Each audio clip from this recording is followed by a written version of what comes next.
Welcome back to my YouTube channel Yoni classes. तो आज हम देखने वाले हैं आपका चैप्टर नंबर 11 जो है होम साइंस का, वो करेंगे हम। एंड मैं आपको बता दूं कि आपका पार्ट नंबर 3 है, क्योंकि पार्ट नंबर 1 एंड 2 मैं पहले ही अपलोड कर चुकी हूँ। तो वो अगर आपने नहीं देखा तो फटाफट से जाके प्लेलिस्ट में देखो। प्लेलिस्ट में आपको गिवन होगा पार्ट 1 एंड 3 एंड बाकी जितने भी चैप्टर्स हैं, जैसे कि 21 वाला एंड 13 वाला एंड आपका जो 10th चैप्टर है, ये सभी चैप्टर्स ऑलमोस्ट मैंने करा दिए हैं। तो फटाफट से जाके उन्हें चेक कर लो एंड स्टार्ट करते हैं अपनी आज की वीडियो को। हमने किया था पहले ऊपर तक हमने जितना देख लिया, उसके बाद आज हम देखने वाले हैं व्यापार के लिए सही बातें।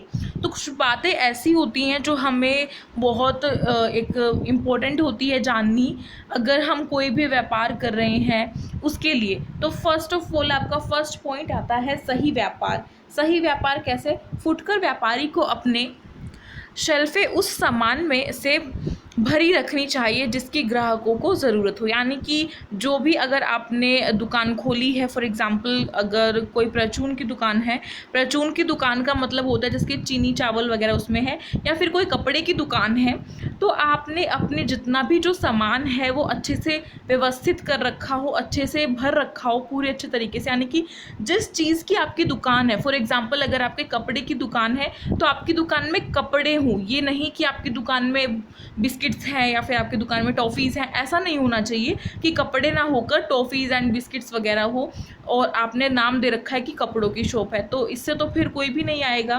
ठीक है, ये चीज़ होनी चाहिए। सेकंड आपका है सही स्थान पर। यानी कि सही स्थान कैसे?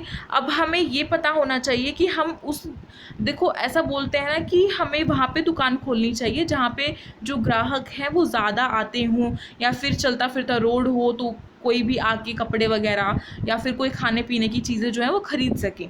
ऐसे ही सही स्थान का मतलब ये होता है कि जहाँ पे जो ग्राहक है उनकी पहुँच हो। व्यापार के लिए स्थान सबसे अधिक महत्वपूर्ण होता है क्योंकि वह ग्राहक तक पहुँच तय करता है।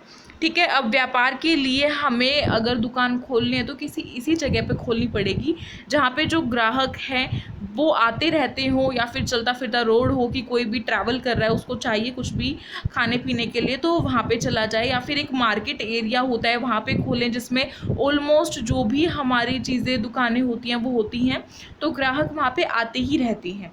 ठीक है, फिर थर्ड चीज़ आपकी होती है सही समय पर। सही समय पर जैसे कि अगर मैं आपको इसका एग्जांपल दूं तो एक मान लीजिए एक शोरूम है कपड़ों का, कपड़ों की दुकान है और विंटर सीज़न चल रहा है, सर्दियों का महीना चल रहा है, लेकिन कपड़े जो दुकानदार है उसने क्या किया, उसने गर्मियों के कपड़े रखे हैं, सर्दियों के कपड़े रखे ही नहीं है। तो क्या उसकी दुकान चल पाएगी?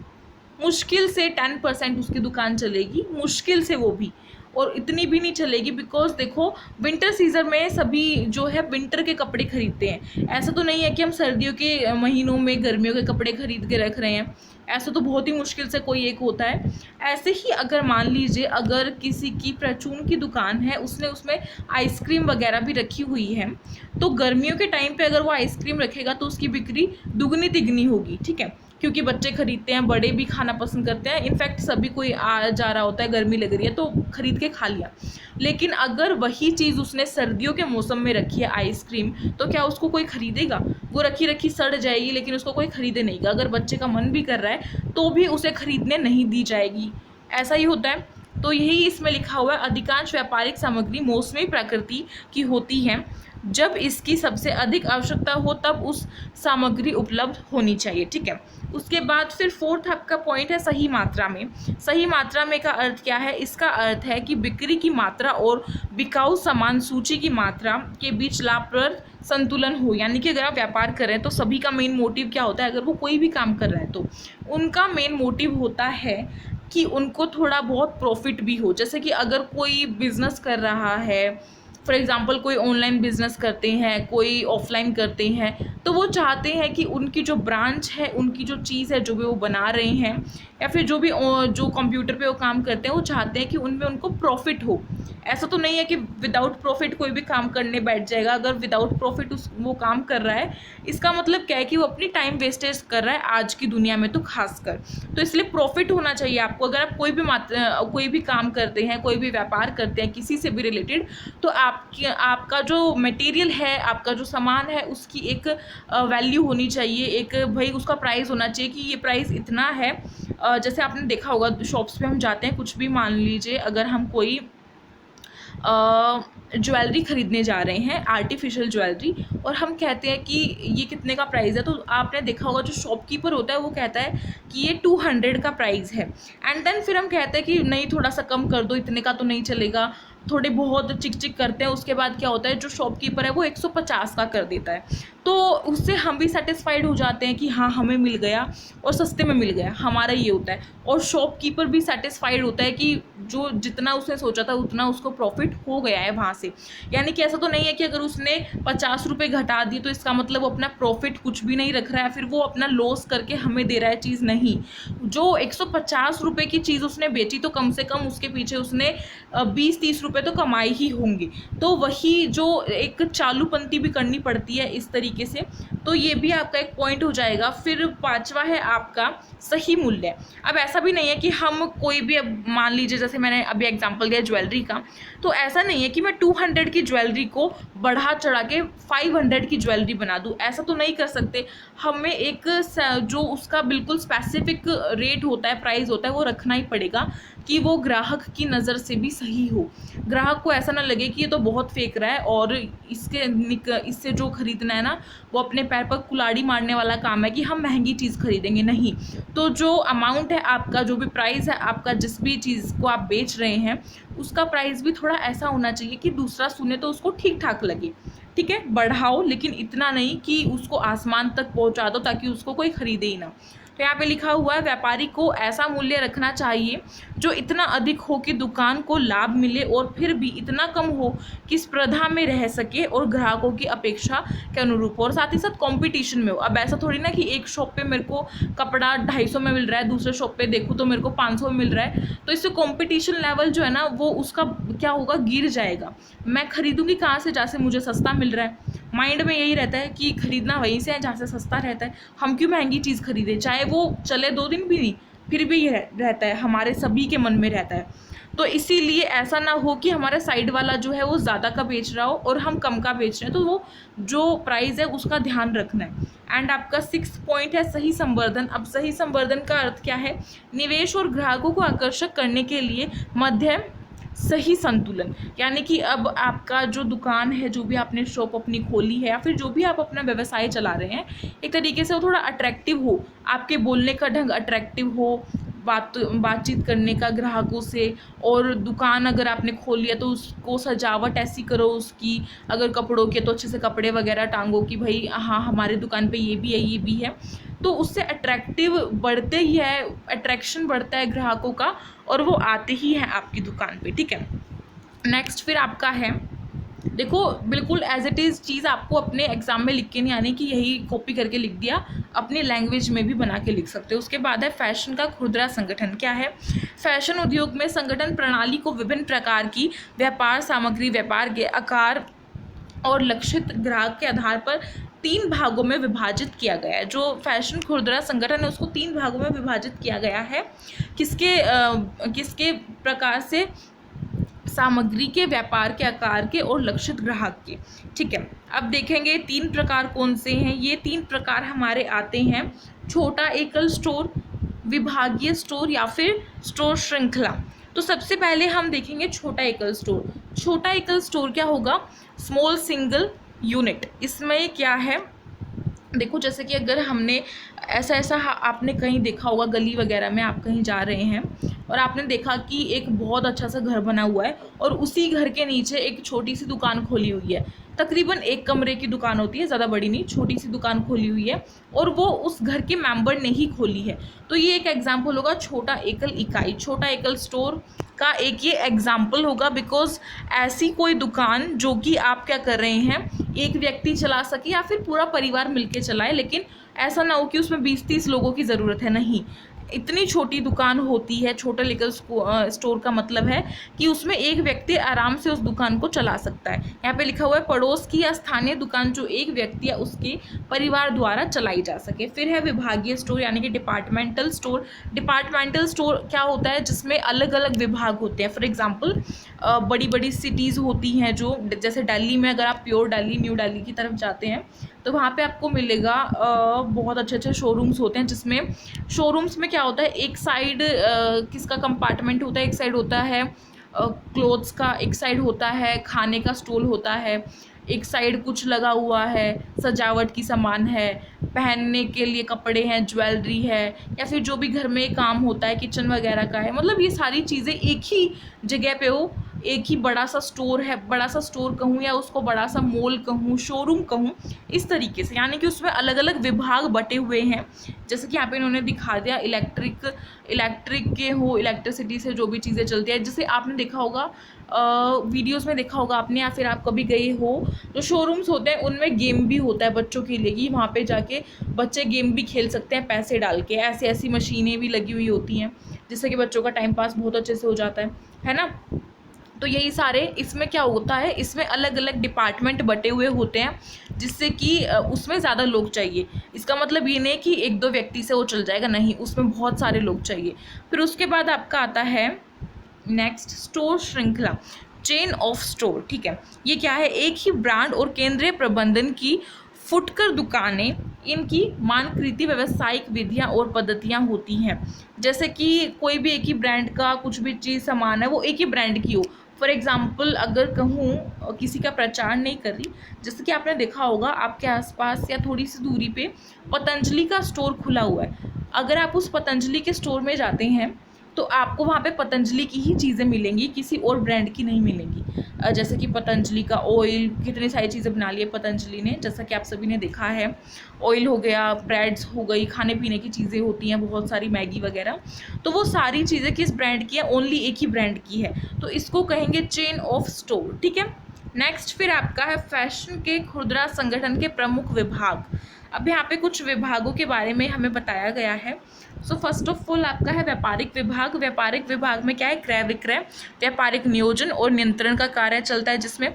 तो क्रय विक्रय, ये सारी चीज़ें मैंने आपको प्रीवियस पार्ट्स में पढ़ा चुकी हूँ, तो दोबारा नहीं पढ़ाऊँगी। सेकंड आपका है विक्रय और संवर्धन प्रभाग। इसमें क्या है, विज्ञापन, प्रचार करना, जनसंपर्क या फिर दृश्य व्यापार का कार्य। जैसे कि कोई एक विभाग बटा हुआ है, उनको कह दिया जाए कि आपको हमारे इस चीज़ का प्रचार करना है। यानी कि जॉब्स भी बटी हुई होती हैं, ऐसा तो नहीं है कि एक ही बंदा प्रचार कर देगा, एक ही बंदा वहाँ पे खड़ा होकर सामान को भी बेच देगा, ऐसा तो नहीं हो सकता ना। इसीलिए तो अलग अलग लोग लगाए जाते हैं। फिर है थर्ड वाला वित्तीय और नियंत्रण विभाग। इसमें क्या है, सभी प्रकार के वित्तीय लेन देन, सामान सूची नियंत्रण। यानी कि ये विभाग जो है, ये आपने देखा होगा काउंटर होता है, जो भी बड़े बड़े शोरूम्स होते हैं, हम वहाँ पे जाते हैं, अपनी जो कंप्यूटर से पर्ची कटवाते हैं कि हमें स्क्रिप्ट दे दो, कितना हमारा बिल बना है, और उसके अकॉर्डिंगली हम पैसे दे देंगे। तो वो भी एक अलग से डिपार्टमेंट वहाँ पे होता है। ठीक है, उसके बाद अब प्रचलन विभाग क्या है, दुकानदार व व्यापार सामग्री की सुरक्षा की देखभाल, सुविधाओं की देख रेख करना, कि भाई जो पूरी की पूरी दुकान है या फिर पूरा जो शोरूम है उसमें चीज़ें अच्छे से व्यवस्थित हैं या नहीं है, या फिर कोई चीज़ ख़राब तो नहीं होगी है, कोई एक्सपायरी तो नहीं है, उसको भी हटाना। और ये भी देखते रहना कि कभी कोई चोरी करके ले जाए सामान को, ऐसा भी तो देखना पड़ता है ना, उनको लॉस हो जाएगा इसीलिए। फिर है आपका लास्ट कार्मिक और शाखा स्टोर विभाग। ये क्या है, यदि स्टोर बहुत बड़े हैं तो इस विभाग की आवश्यकता होती है। अच्छा, अगर स्टोर काफ़ी बड़े होते हैं तो इसमें किस विभाग की आवश्यकता होती है, कौन कब कहाँ कार्य करेगा। कौन कब कहाँ कार्य करेगा का अर्थ है कि यहाँ पे अगर कोई एक डिपार्टमेंट है, जैसे कि पैसे के से रिलेटेड है, वित्तीय से रिलेटेड, तो वहाँ पे कौन कार्य करेगा। ये ड्यूटीज़ भी तो बटी हुई होती है ना, ऐसा थोड़ी ना। अब काफ़ी स्टोर्स ऐसे होते हैं जो पूरे दिन चलते रहते हैं, तो क्या पूरे दिन 12-12 घंटे लोग काम करेंगे, एक ही बंदा 12 घंटे काम करेगा, ऐसा तो नहीं हो सकता। इसीलिए उनमें भी बांट दिया जाता है। या फिर बड़ी बड़ी जो कंपनीज़ होती हैं उनमें 24 घंटे काम चलता रहता है, तो क्या 24 घंटे एक ही इंसान काम करेगा, या फिर जो इंसान सुबह काम कर रहा है वही रात को कर लेगा? नहीं, ये तो इम्पॉसिबल है। इसीलिए अलग अलग लोगों को लगाना, उनकी देख रेख करना कि कौन कहाँ कार्य करे, कब करे, ठीक है। उसके बाद फिर है जीविका के लिए तैयारी। अगर आपको इसमें जीविका लेनी है, फैशन डिज़ाइनर व व्यापारी में अगर आपको अपना कैरियर बनाना है, तो उसके लिए आपके पास क्या क्या स्किल्स होनी चाहिए, बेसिकली हमें ये पढ़ना है। तो पुनर्अनुमान योग्यता का क्या है? फैशन की प्रवृत्ति के संबंध में पुनर्अनुमान की योग्यता इस जीविका की आवश्यक भाग है। वह विगत एवं वर्तमान फैशन प्रवृत्ति के आधार पर भावी फैशन प्रवृत्ति का अनुमान लगा सकते हैं। जैसे कि हमें अनुमान लग गया हो कि जो ये हमने कपड़ा बनाया है ये फ्यूचर में बहुत ज़्यादा फेमस होने वाला है, इसीलिए पहले से ही उसके डिज़ाइंस जो हैं और डिज़ाइंस बना के रख लेने, या फिर हमें पहले से ही पता चल जाए, पहले से ही हम अपने माइंड में प्लानिंग कर लें कि हम इस तरीके का डिज़ाइन निकालेंगे तो वो बहुत फेमस हो जाएगा, ठीक है। दूसरा है विश्लेषणात्मक योग्यता। इसमें क्या है, उससे संपूर्ण अर्थव्यवस्था की जानकारी होनी चाहिए, यानी कि हमारी जो भी इकोनॉमिक है उसकी जानकारी होनी चाहिए, अर्थव्यवस्था की। साथ ही साथ अपनी विशिष्ट कंपनी की अर्थव्यवस्था की, यानी कि हमारे इंडिया के साथ साथ या फिर हमारे किसी भी स्टेट के साथ साथ अपनी कंपनी की भी, जिस कंपनी में वो काम करने वाला है उसकी भी जानकारी होनी चाहिए, उसके अर्थव्यवस्था की। और समझ हो कि किस प्रकार कुछ शैलियाँ उपभोक्ता के बजट में समा सकेंगी, यानी कि किस तरीके का बजट बनाना है, किस तरीके से पूरा काम चलेगा, ये सारी चीज़ें तय करना, और क्या उचित लाभ प्राप्त कर सकते हैं। उसके बाद है संप्रेषण योग्यता। संप्रेषण योग्यता क्या है? उसमें निर्माता के साथ मूल्यों को तय करने के लिए बातचीत करना। निर्माता यानी कि जो हमारा कपड़ा है उसको प्रोड्यूस करने वाला है, जो प्रोड्यूसर है, यानी कि अगर हमें कोई एक कुर्ती बनानी है तो उस कुर्ती को क्या हम बनाएंगे? नहीं, हमारा काम तो बेचने का है। या फिर हम उसका कपड़ा बनाएंगे? नहीं, हमारा काम तो सिलने का है, या फिर हमारा काम तो उस पर डिज़ाइन देने का है। ऐसा तो नहीं है कि सारे काम हम ही करेंगे, बटे हुए हैं ये सारी चीज़ें। तो जो आगे से, यानी कि अगर मुझे कोई कच्चा रॉ मटेरियल चाहिए, कच्चा माल चाहिए मुझे अपने काम के लिए, तो उसके लिए मुझे उसके प्रोड्यूसर से बात करनी पड़ेगी, जो कच्चा माल मुझे देने वाला है, रॉ मटेरियल जो मुझे देने वाला है, तो उससे अच्छे से बातचीत करनी आनी चाहिए। तालमेल बिठाना आना चाहिए, किस तरीके से मोल भाव करना है, और विज्ञापन यानी कि इसका एडवर्टीज़मेंट किस तरीके से करना है, अपना जो भी हमने बनाया है, समाचार पत्र इत्यादि द्वारा हमें किस तरीके से अपना इसका प्रचार प्रसार करना है। उसके बाद है फोर्थ, शैली एवं व्यापार बोध का ज्ञान होना आवश्यक है। किस तरीके की शैली है और किस तरीके से व्यापार करना है, उसके तरीके, इन सभी का ज्ञान होना आवश्यक है, जैसे कि हमने देखा। फिर व्यावसायिक योग्यता यानी कि शैक्षिक योग्यता। इसमें क्या है, व्यापार फैशन में सर्टिफिकेट या फिर सर्टिफिकेट को हम बोलते हैं प्रमाण पत्र।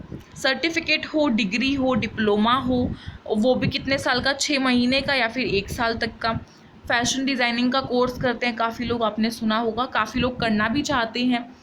मेरे ख्याल से आप सभी में से भी कोई करना चाहता होगा, आई थिंक। सेकंड है फैशन व्यापार से संबंधित 2 वर्षीय स्नातकोर का मतलब होता है ग्रेजुएशन, यानी कि जो फैशन व्यापार है उससे संबंधित 2 वर्ष की कोई भी ग्रेजुएशन करनी। वैसे तो 3 ही साल की होती है ग्रेजुएशन, 3 या 4 साल की होती है। उसके बाद है फैशन डिज़ाइन अथवा फैशन व्यापार में 4 वर्षीय स्नातक करना, ठीक है। तो ये सारी चीज़ें आपके पास होनी चाहिए, उसी के बेसिस पर आपको कहीं पे भी जॉब मिल सकती है। एंड देन आपको यहाँ पे कार्य क्षेत्र बताया है, यानी कि फैशन डिज़ाइन के क्षेत्र में जीविकाएं। तो ये आपकी जीविकाएं हैं। दृश्य व्यापार डिज़ाइनर, इसके अंदर पढ़ लेना भाई ये क्या है, इसे आपको बस याद करना है, ज़्यादा कुछ नहीं है। उसके बाद है फैशन डिज़ाइनर के रूप में कार्य किस तरीके से करना है। एंड आपका है सेट डिज़ाइनर के रूप में किस तरीके से करेंगे, आंतरिक डिज़ाइनर के रूप में किस तरीके से करेंगे। और फिर आपका जो चैप्टर है वो कंप्लीट हो गया है मेरी तरफ से। आपकी तरफ से हुआ है नहीं मुझे नहीं पता, मेरी तरफ से हो गया है आपका चैप्टर नंबर 11 जो है अच्छे से कंप्लीट। तो आई थिंक आपके लिए वीडियोस हेल्पफुल रही होंगी होम साइंस की जितने मैंने कराई हैं, और ये वीडियो भी हेल्पफुल रही होगी। अगर रही हो तो प्लीज़ इस वीडियो को लाइक कर दो फटाफट से, एंड अपनी फ्रेंड्स में शेयर कर दीजिए ताकि वो भी देख सके, क्योंकि मुझे नहीं लगता कि यूट्यूब जो है वो नोटिफिकेशन दे रहा होगा अभी, क्योंकि मेरी काफ़ी वीडियोस की नोटिफिकेशन नहीं जा रही है। इसीलिए प्लीज़ शेयर कीजिए ताकि ज़्यादा से ज़्यादा जो व्यूज़ है वो आ सके मेरी वीडियो पर, और जो मैंने मेहनत की है उसका जो मुझे मिलना चाहिए वो भी मुझे मिले, ठीक है। और अगर कुछ भी आपको ऐसा लगता है, क्वेरी है कोई भी रिलेटेड होम साइंस से, तो कमेंट बॉक्स में पूछिएगा। एंड टेलीग्राम ग्रुप की लिंक डिस्क्रिप्शन बॉक्स में, फटाफट जाके उसे ज्वाइन करो। और क्या करोगे, कमेंट बॉक्स में मुझे कमेंट करके बताओगे कि पेपर आपका कैसा गया होम साइंस का, जब भी आपका पेपर आई थिंक 23 मार्च को है, हाँ ठीक है। तो मिलते हैं नेक्स्ट वीडियो में, तब तक के लिए ऐसे ही पढ़ते रहिए। Thank you so much for watching this video.